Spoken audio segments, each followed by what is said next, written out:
গ্রামের পাশে ছিল এক মস্ত বড় জঙ্গল, আর সেই জঙ্গলের মধ্যেই ছিল এক ডাইনির চপের দোকান।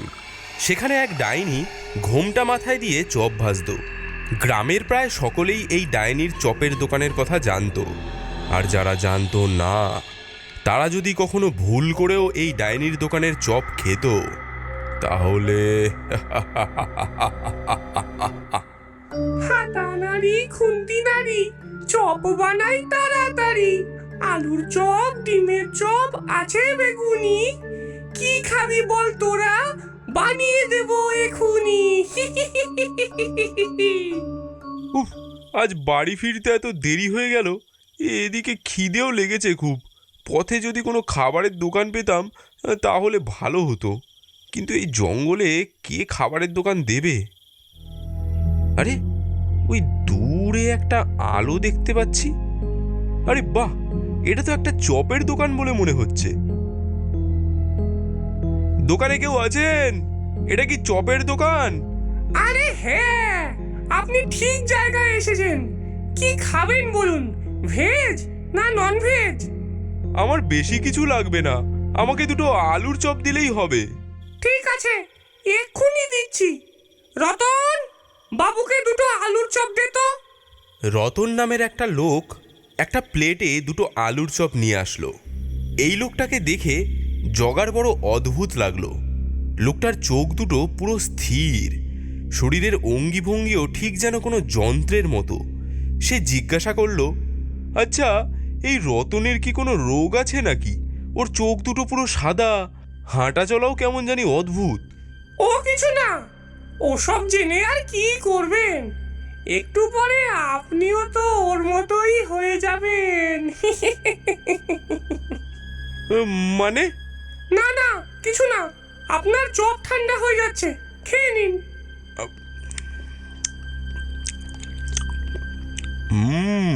বাহ, খুব সুন্দর তো খেতে। তো আমার ক টাকা হলো? টাকা দিয়ে কি আর আমার চপের দাম মেটাতে পারবেন? মানে? আপনি সব কথায় এত মানে মানে করেন কেন? দুটো চপ খেয়েছেন, আপনার যা ভালো মনে হয় সেই দাম আপনি দিন। লোকটা 10 টাকা রেখে সেখান থেকে চলে যেতে লাগলো। আরে মশাই, যাচ্ছেন কোথায়? আপনি তো পুরো দামটাই দিলেন না। মানে আমি তো দুটো চপের জন্য 10 টাকা দিলাম। আহা, আমি তো আগেই বললাম, আপনি কি আর টাকা দিয়ে আমার চপের দাম মেটাতে পারবেন? এসবের মানে কি? এ তো খুব সোজা।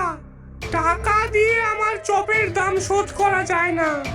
আমার চপের দাম আপনাকে আপনার জীবন দিয়ে শোধ করতে হবে। আমার দোকানে যে চপ খায় সে সারা জীবনের জন্য আমার গোলাম হয়ে যায়।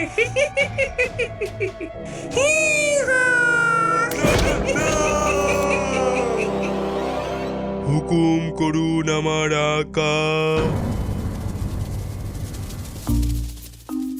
আরে জগা কাকার ব্যাপারটা শুনেছিস? জগা কাকাকে কয়েকদিন ধরে খুঁজে পাওয়া যাচ্ছে না। তোরা কি জানিস ওই জঙ্গলের মধ্যে এক ডাইনি নাকি এক চপের দোকান খুলেছে? সেই দোকানে যে চপ খায় সেই ওই ডাইনির গোলাম হয়ে যায়। ধুর, এসব আবার হয় নাকি? এসব 500 বছর আগে হতো, এখনকার দিনে হয় না। কি জানি, গ্রামের লোকেরা তো বলা বলি করছিল। ঠিক আছে, ওই জঙ্গলের মধ্যে যদি ডাইনির চপের দোকান থেকেও থাকে তাহলে তো ভালোই হলো, ওই ডাইনির থেকে ভালোই চপ খাওয়া যাবে। আরে তুই কি পাগল হয়ে গেছিস নাকি? শুনলি না যে ওই ডাইনির চপ খায় সেই তার গোলাম হয়ে যায়? আরে আমার নাম ভোম্বল, দেখ আমি কেমন বুদ্ধি খাটাই। আমি ওই ডাইনির চপও খাবো, আবার ফিরেও আসবো। আজকে রাতেই আমি ওই ডাইনির চপের দোকানে যাব। ভোম্বল তার কথা মতো রাতের বেলা ডাইনির চপের দোকানের দিকে যেতে লাগলো। একটু পরে সে ডাইনির চপের দোকানের কাছে পৌঁছে গেল। ডাইনি এমন একটা তরতাজা শিকার পেয়ে ভোম্বলকে খুব আপ্যায়ন করে বসতে দিল। আসো বাবা আসো, তুমি কি চপ খাবে, ভেজ না নন ভেজ? কিন্তু আমার কাছে তো টাকা নেই। ধুর বোকা, তোর মতো বাচ্চা ছেলের থেকে কি আমি টাকা নেব? তোকে টাকা দিতে হবে না, তুই কি খেতে চাস সেটা বল। এ তো সত্যিকারের ডাইনি বলেই মনে হচ্ছে। কেউ কি বিনা পয়সায় আর চপ খাওয়াবে? তবে এই ডাইনিকে শায়েস্তা করার পদ্ধতি আমার কাছে আছে। আমাকে 20টা আলুর চপ, 10টা ডিমের চপ আর 10টা চিংড়ির চপ দাও। এই ছোড়াটা কি এত চপ খেতে পারবে? ও যদি একটা চপ অবশিষ্ট রাখে তাহলে আমার জাদু ওর ওপর কাজ করবে না, আর আমি ওকে গোলামও বানাতে পারবো না। আচ্ছা, তাই নাকি? ডাইনি, এবার তোকে দেখাচ্ছি মজা। এদিকে ভোম্বল খুব আস্তে আস্তে চপ খেতে লাগলো, যেন তার সব চপ শেষ না হয়ে যায়। এদিকে সময় পেরিয়ে যেতে থাকে, কিন্তু ভোম্বলের খাওয়া আর শেষ হয় না। এটা দেখে ডাইনি ভাবে, ওরে হতচ্ছাড়া, তাড়াতাড়ি খাবারগুলো শেষ কর, আর সবুর সইছে না যে।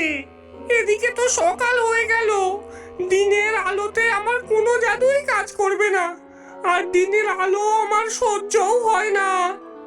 ভোম্বলের এমন আস্তে আস্তে খাওয়া দেখে ডাইনি রেগে যায় এবং ভোম্বলকে ধরে দূর দূর করে তাড়িয়ে দেয় তার দোকান থেকে। এই যা হতচ্ছাড়া, বের হ, বের হ আমার দোকান থেকে। আমার কতগুলো চপের সর্বনাশ করলি তুই, দূর হ। আরে, আমার খাওয়া শেষ হয়নি, আমি আরো 100টা আলুর চপ খাবো। এদিকে দিনের আলো সহ্য করতে না পারাতে ডাইনি তার দোকানের ঝাঁপ বন্ধ করে দেয়। বিনা পয়সায় আলুর চপ খেয়ে ভোম্বল বুক ফলিয়ে তার বন্ধুদের কাছে গিয়ে সব ঘটনা খুলে বলে। এই সব কথা শুনে তাদের খুব হাসি পায়।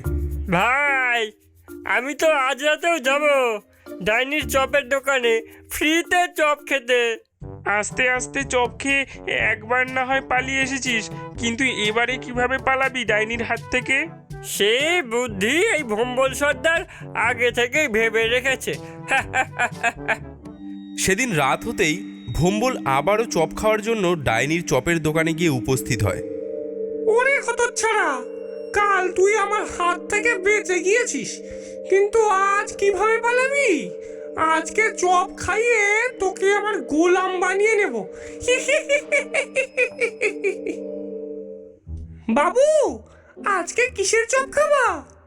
আজকে 20টা লোটে মাছের চপ, 20টা ডিমের চপ, 20টা মোচার চপ আর 20টা চিংড়ির চপ দিও।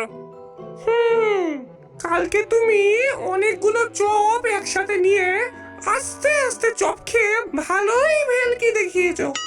আজকে আমি তা হতে দিচ্ছি না। তুমি এতগুলো চপ একসাথে নিয়ে যদি খেতে না পারো, তাই তোমাকে আমি 10টা করে চপ দিচ্ছি।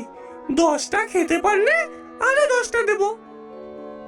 ডাইনি চালাকি করে 10টা করে চপ দিতে লাগলো, আর এদিকে ভোম্বলও তার প্লেট সাফ করতে লাগলো। যখন ভোম্বলের সব চপ খাওয়া শেষ হয়ে গেল, তখন ডাইনি হাসতে হাসতে ভোম্বলের কাছে এসে বলল, সব চপ শেষ হলো, প্লেট হলো ফাঁকা। আজ থেকে তুই আমার গোলাম হবি, আমি হব তোর আকা। হুকুম করুন আমার আকা। দুদিন আমার অনেক চপ গিলেছিস হতচ্ছাড়া, এবার এই সব প্লেট পরিষ্কার করবি, আর বাজার থেকে যত চপ বানানোর সামগ্রী আছে সব চুরি করে আনবি। যা হুকুম আমার আকা। এই বলে ডাইনি চপ ভাজার জন্য তার উনুনের দিকে এগিয়ে গেল। এই ফাঁকে ভোম্বল সাই করে দোকান থেকে বেরিয়ে গেল এবং তার পকেট থেকে কিছু একটা বার করে ডাইনিকে উদ্দেশ্য করে বলল, আমি তোর গোলাম হতে যাব কোন দুঃখে? এই দেখ, এখনো একটা চপ বাকি আছে। আমি তো গোলাম সাজার অ্যাক্টিং করছিলাম। বোকা ডাইনি কোথাকার। রতন, ধর ধর ওই বেটাকে, তোকে ছাড়বো না হতচ্ছাড়া। আমার চপ ফেরত দে, ফেরত দে আমার চপ।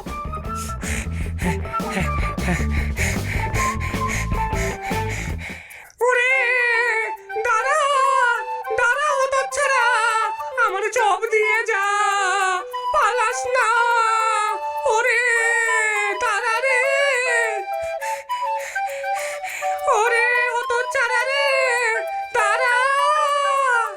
ভোম্বলের সাথে দৌড়ে কি আর ওই বুড়ি ডাইনি পারে?